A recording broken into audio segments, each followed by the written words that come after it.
कोल्हापुरातल्या खुपेरे गावामध्ये बनावट खतांचा साठा आढळलाय आणि 1,25,000 रुपयांचं हे बनावट खत जप्त करण्यात आलंय। शेती सेवा केंद्र चालकावर त्याचा गुन्हा दाखल झालाय आणि 1,720 रुपये दरानं खताच्या गोणीची विक्री होत होती। कोल्हापुरातली बातमी आहे। खुपेरे गावामध्ये बनावट खतांचा हा साठा आढळलाय। 1,25,000 रुपयांचं हे बनावट खत जप्त करण्यात आलंय। शेती सेवा केंद्र चालकावर गुन्हा दाखल झालाय। 1,720 रुपये दरानं खताच्या गोणीची विक्री करण्यात येत होती।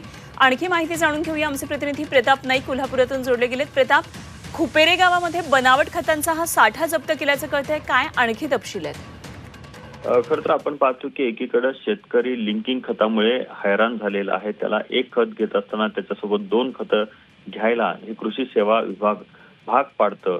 पण दुसरीकडे आपण पाहतो की शेतकऱ्यांच्या फसवणूक करून मोठ्या प्रमाणात अशा प्रकारे बनावट खत विकत असल्याचं दिसून आलेलं आहे।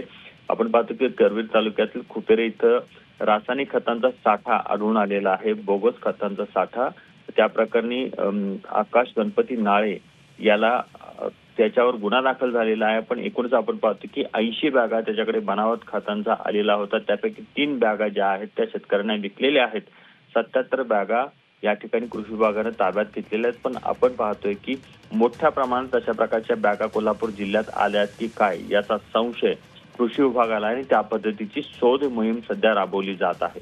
ठीक, प्रताप, धन्यवाद दिलेल्या या सगळ्या सविस्तर माहितीसाठी। प्रताप नाईक आमचे प्रतिनिधी आपल्या बरोबर होते।